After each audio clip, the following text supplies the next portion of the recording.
Good afternoon, everybody. Welcome to the closing beat. Happy Monday to you. Hope you're having a great day here so far. If you're watching the stock market, it's going to be hard to have a good Monday, but we'll go over it here, of course. This is just a quick show that we do for our customers, but also for the general public, just to give you an update on the stock market, give you the good, the bad, and the certainly ugly today that we're going to review for you. We'll cover everything, and I'm going to try to teach you something today that I'm pretty sure nobody's ever taught you before, and maybe you didn't already know, so we'll geek out a little bit as we go.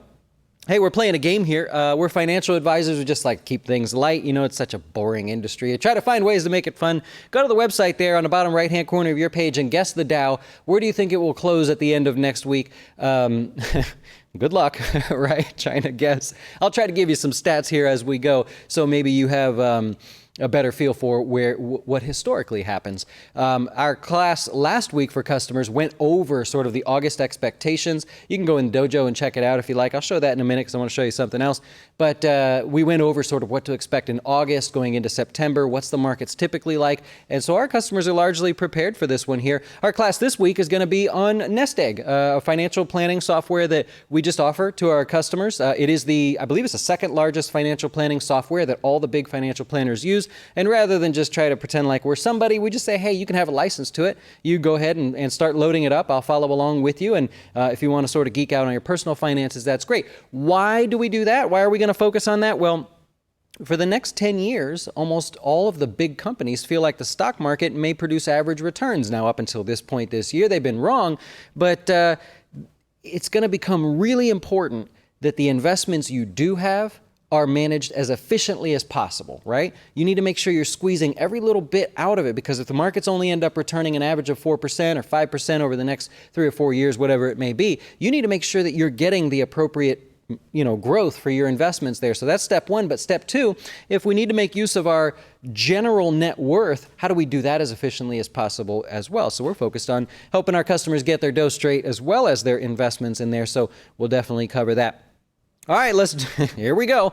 Stock market, Dow lost 767. Believe it or not, that was not the low. We closed off the lows. That kind of sucks. If you're a trader, you wanted it to close at the lows, but yeah, whatever.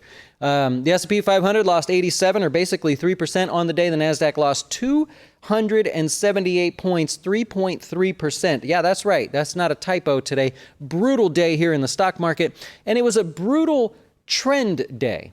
And that's really the lesson I want to share with you today, because there's a reason the markets moved the way they did. I want to sort of explain what was going on behind the scenes so you guys will understand the difference between why did the markets fall calmly all day? If I look on TV, it was pure panic, right? So why didn't we fall off a cliff? Well, we'll go over that and sort of explain it there for you.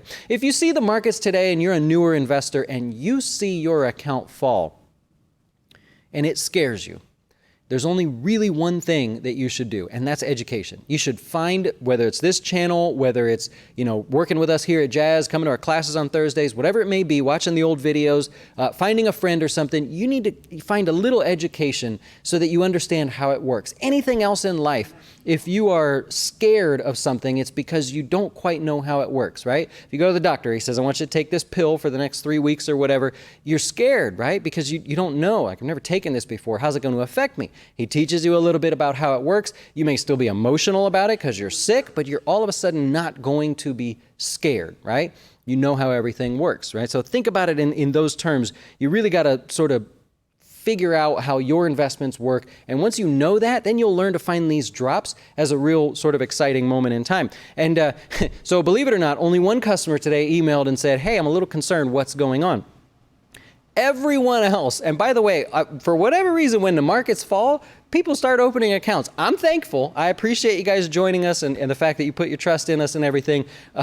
That I'm forever grateful for. But where were you last month, right? It's like when the markets fall, people are like, get me in. I want to be a part of that. Let's open up an account. How fast can I get invested, Dustin? So a rather busy day sort of focusing on that. All right, stock market-wise, S&P, lost 3% on the day. Still a strong year. It's up about 13% year to date. I'm just going to go over here to the charts with you. There you go. So here's the S&P on the screen, down 3%. It's still up 13% year to date. If you look at the overall year to date performance, still really good.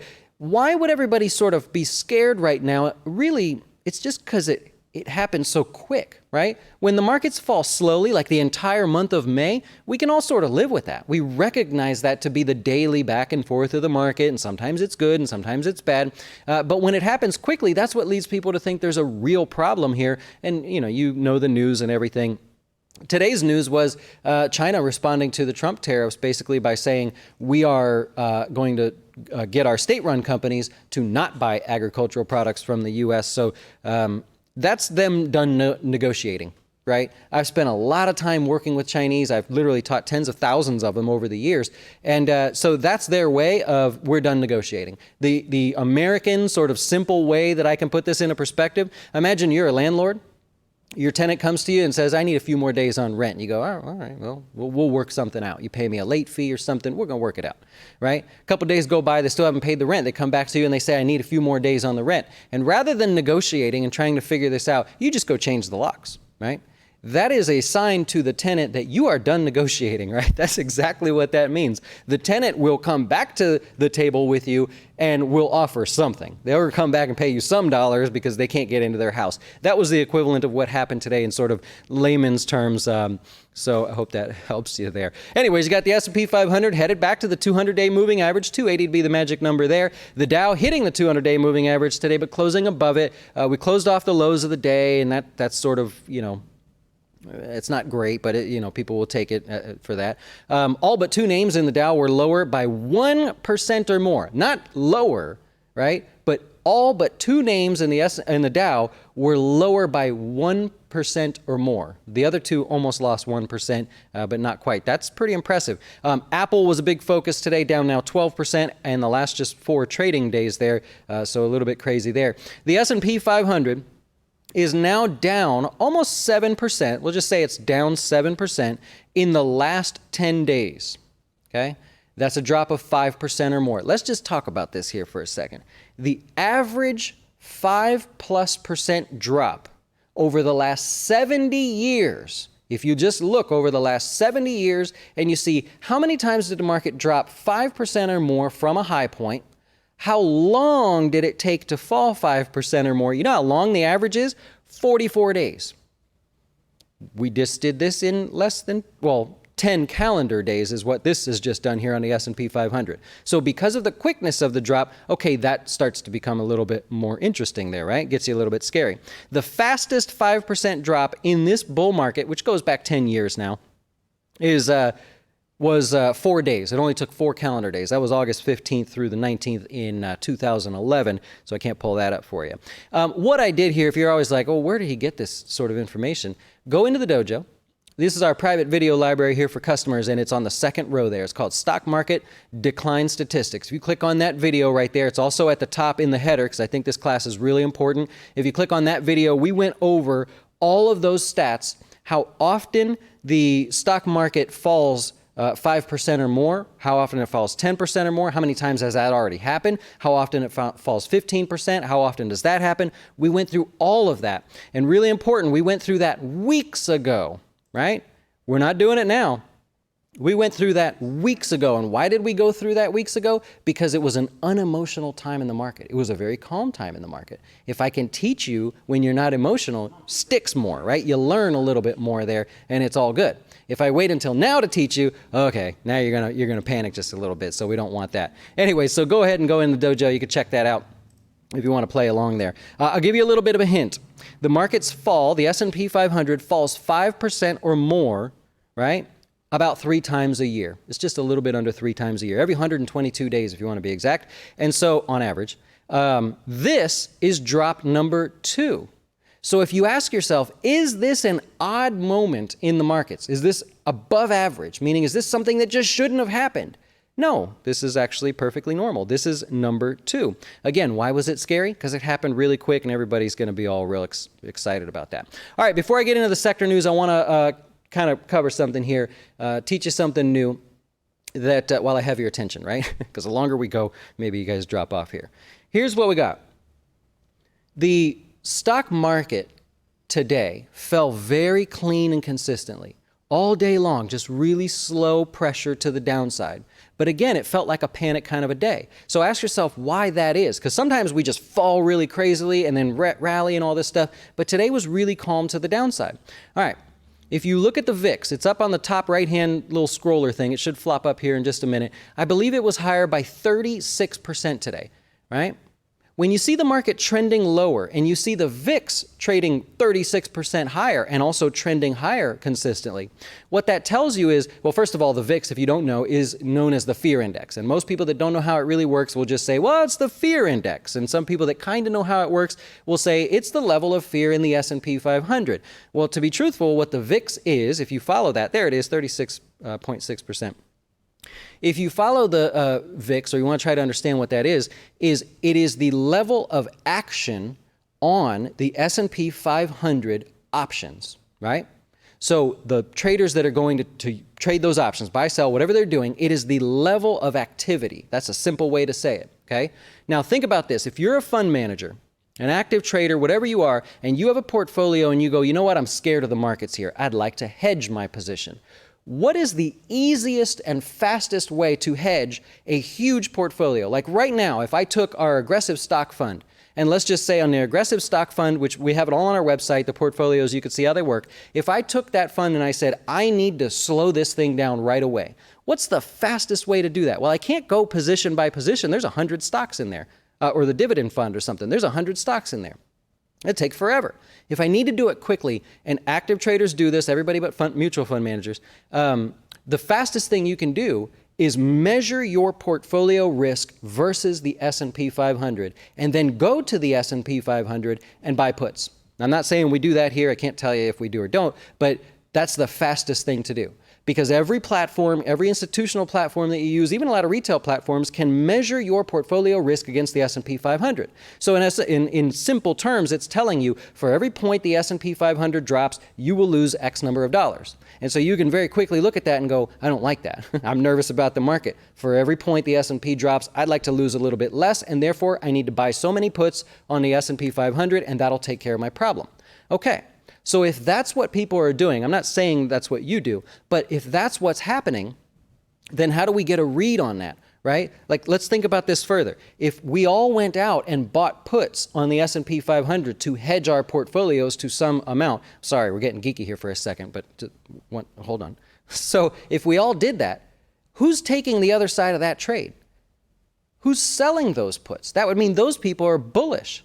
Well, if those people are bullish, then what are we scared of, right? Well, what happens is there are some retail traders, myself included. I love selling puts when the markets fall. It's just something I get excited about.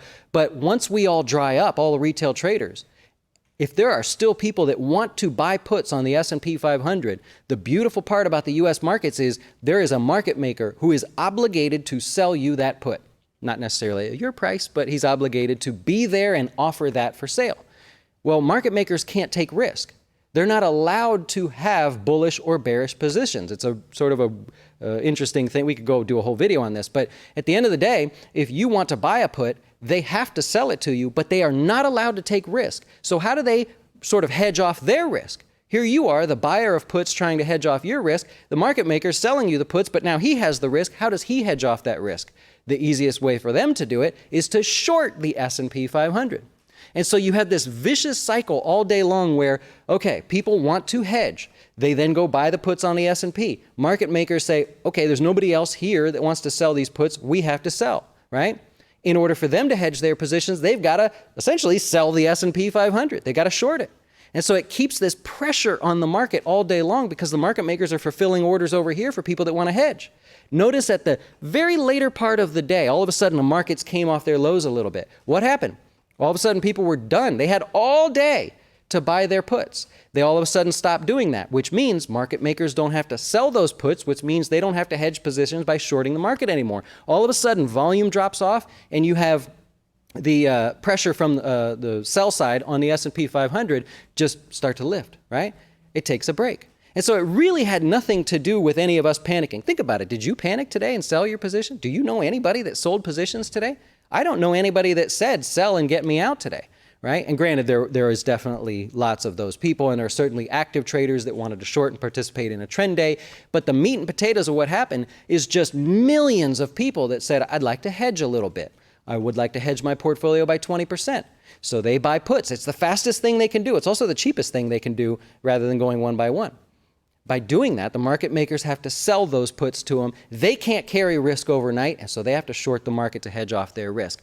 I hope that wasn't too much for you, but at the end of the day, when you see a trending down day, you got to wonder what's going on there. Because markets, with how fast we can press buttons these days and get in and out of positions, why are we slowly drifting lower? And everybody else is going to say, well, there was no buyers. No, that's not true. There was people wanting to hedge, and then the market makers trying to hedge off their risk. And so I hope that teaches you something new there today. And sorry for taking too much of your time.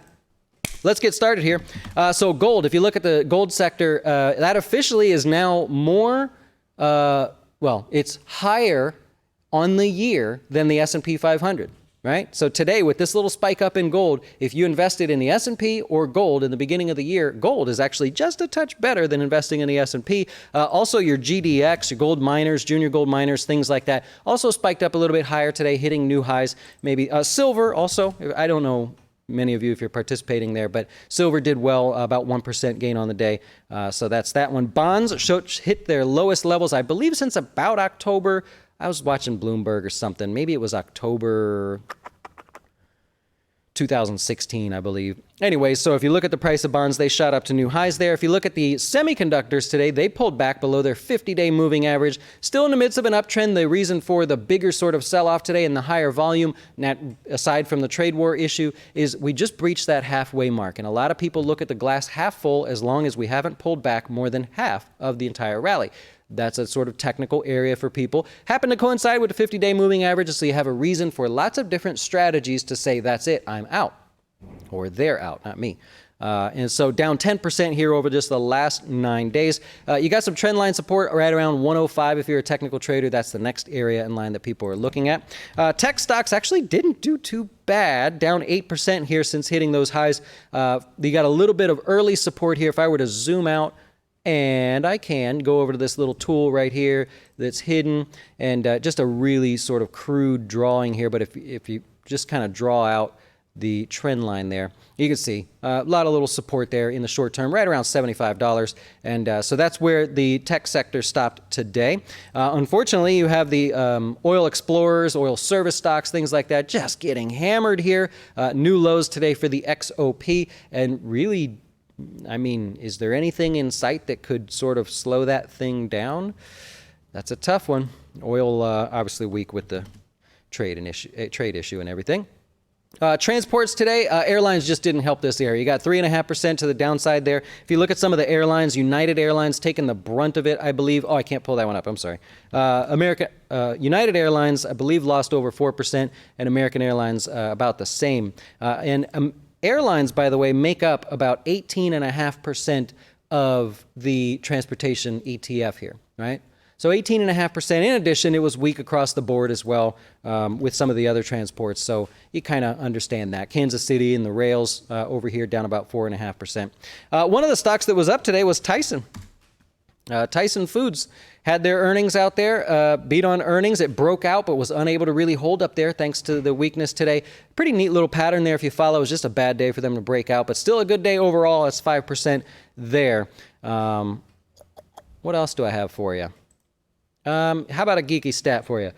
So when the S&P, we did this before. This is just another one now.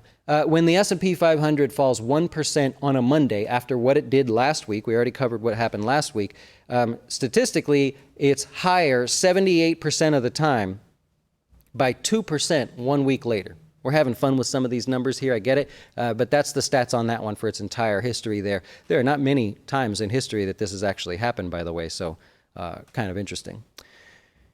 Okay, did I cover anything and everything? Mexico, that, which is, nope, wrong one, EEM is the ETF for that one. No, that's emerging markets. Did I put it in here? No, I wasn't thinking Mex. I was thinking emerging markets. Yeah, a little bit of a waterfall drop there if you want to take a look at that one. But other than that, I think we pretty much covered it. Everything basically was down today. And so you try to find things that you can take away from the day. And I wanted to kind of use the downtrend day as an example for you guys to try to teach today, rather than just say, well, this was down and this was down and this was down and that was down. That doesn't really help you in any case. You could just look real quick and see everything's down. So I was trying to find a real takeaway for you today, and I hope that helps. Yep. Our negotiators have mistaken China's kindness for weakness, and this is the consequence of having... So Harry's got some experience there. Yeah. So having, like I said, spent a lot of time with them, I just feel like this, we're approaching this in the wrong way. I'm with you on that one. From an economic standpoint, from a stock market standpoint, I don't go over into politics. I don't go over into the decisions they make politically. I don't care. I'm only interested in kind of what affects the markets and what affects our investments. And that's really where I'll chime in and take either side, really. It doesn't matter to me. Yeah. So Brady says, what are your thoughts on energy? When do you think it's going to pick back up? Yeah, that's the sort of broad question I've been getting, aside from the trade and everything that's come up here lately. But in general, energy has just been a super underperforming area, super undervalued area. From a short-term perspective, it's very hard to participate in that. I 100% agree. It's all technical at this point. So I've mentioned this a few times, that let's just watch. Let's keep tracking it. Someone remind me every day we could probably wait a few days, but someone remind me to keep tracking this, because oil and energy are all going to trade technically at this point. Right? You got a very simple downtrend here that was unable to break, and all of those active traders that put lots of money on the line, they're all going to wait for this very simple little line here to break. Could you buy the dip? I did a video on this a while back about buying downtrends. It may be a little enticing, but in general, the real action won't start until we break this downtrend line. And that's just because of what's happened here recently in oil. It had many chances to break above that after making higher lows. It could not do it. And so technical traders will throw their hands in the air, go put their money elsewhere, and come back when that thing breaks, just to play it safe. Yep. Cool. Sending thoughts and prayers to the market. Yeah, it got beat up today, huh? Any reason for the markets to bounce? Sadly, we're, half a tweet away from people being excited again. That's how back and forth people are on this market. I don't think that tweet comes anytime soon, but, that's that. Mm-hmm.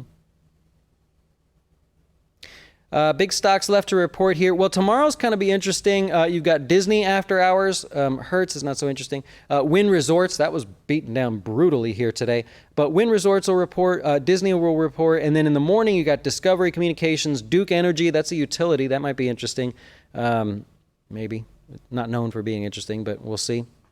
And that's what's coming up tomorrow. At the end of the week here, you've got Leidos. I already covered this Friday. Leidos replacing the APC and the S&P 500, and IDEX replacing Foot Locker if you build your own funds. I know a lot of you do that, so you'll want to make that adjustment if you're trying to keep pace or follow along with the S&P. Any particular area resistant to this type of move? Well, if you're saying area, bonds. You like the price? They're just super extended. I can't suggest them. I like financials just in general because of the valuation there. I like, the idea of energy. I don't like the idea of buying energy right now. I just like the idea of the undervalued areas. That's me personally. I don't do that with our funds. Each one of our funds has an objective, but if you're just asking me personally, I have fun with that sort of thing. Yeah. When Trump is out of the office, will the market finally ignore Twitter? Yeah, right. Like, will Twitter just cease to exist? He's been a great help for Twitter. I get it.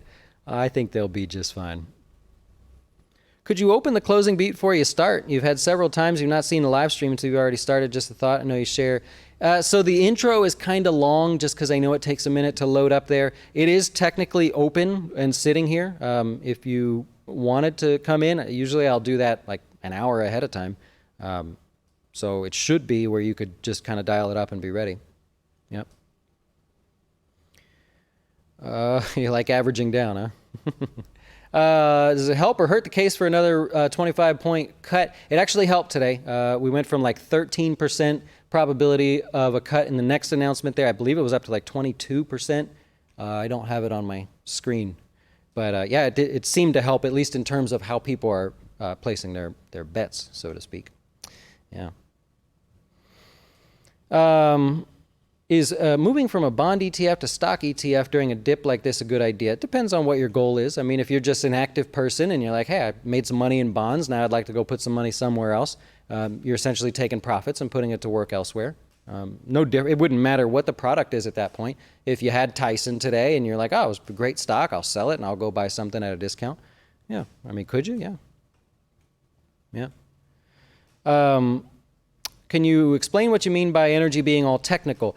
Tyler, I mean energy responding to technical events, right? And technical being, using the chart. So you have technical analysis, fundamental analysis, and it's a big debate on Wall Street, but fundamental analysis just means I buy stocks or invest in them because of how the company themselves is performing. They're making money, they're growing, good cash flow, whatever your reasons may be. Technical analysis is where you just simply look at a chart. You go, I see the stock has done this. When it gets to this point, something happens, or you have a belief based on that. And so in the energy sector, just spending so much time with it, we've reached that point where people will respond not necessarily to what OPEC does or Iran does. That might help us get off the floor here, but the real action will start when we have a technical break of the downtrend. That's probably a faster way I should say that. Any thoughts on Beyond Meats? It actually held up today, right? Like that, at least earlier today. I looked at it earlier and I thought, oh boy, that's a good sign if you're an investor. Yeah, I mean, it only lost, 0.5%. So I have no interest in that company as an investment, given, where they're at. But I thought today, if you're someone that owns it, that's a win, right? You might have woke up today a little nervous, but it held in. It didn't do anything. So all good there. Yeah. One analyst said today that the markets will fall another 15% this year. Maybe it's just a good start. Well, I mean, anything's possible. I mean, that's a tough one. Even if we fell 15%, well, I'd put us negative for the year, but I don't know. We'll see. I saw a lot of analysts out there with their comments today. Some of them, made sense, and some people are just, trying to get in the spotlight there. There was a lot of stocks that fell sector-wise. I kind of looked around there, just like at Mexico, emerging markets, starting the whole waterfall drop there. This is one of those where you want to look for support as well. If you're a technical trader, you want to see a waterfall drop, but you want to have some reason to believe that people are going to believe that it's going to bounce there with you. So careful there. Yeah. You'd kind of since the market didn't finish at lows today, I think it is after hours though. So after hours, it's selling off a little bit more. So it is, let's just call it at lows today. So you really want to see, could we open lower tomorrow? Could we really, stick it to some of these people that weren't panicking today, that maybe panic tomorrow and want to sell? And if that's the case, you get a sort of a flush in the morning. And in the short term, you would think that would lead to a little bit of a bounce. I'd prefer it that way. If we open higher tomorrow, which all of our stats in our last class actually show that. But if we open higher tomorrow, I think it's not as helpful in the short term. I'm with you, Jay. If we could go lower tomorrow to start the day, it starts that early sort of flush. But hey, that's just me. Hey, anyways, that's about all that I have for you there. I did cover everything I was hoping to cover today. I hope you have a great rest of your day. We will, of course, be covering this all week. We've got plenty to cover all week, so thanks for joining us here for the closing beat. And we got some good videos coming out at 1 o'clock. So if you don't know, we do a video at 1 o'clock, and then we do this one at 5 o'clock. Today's was really good if you have pre-tax and post-tax money in your IRA. Be super careful about how you go about that, right? Get help. Because if you mess that one up, there's an example I give of someone who's let me share their information that really, really is in some tax trouble. And I don't want that to happen to you. So I made a video on that one. We've got a lot of good ones coming up this week here. So I hope you enjoy. And that's it. We will chat with you tomorrow. Enjoy your evening. Hey, wait. Before you go watch one of our other great videos, have you had a chance to see our new Fin Tips videos? They focus on one topic at a time, covering investing, personal finance, and anything that can quickly help you with your dough. Best of all, we'll keep it real short, because we know time is money.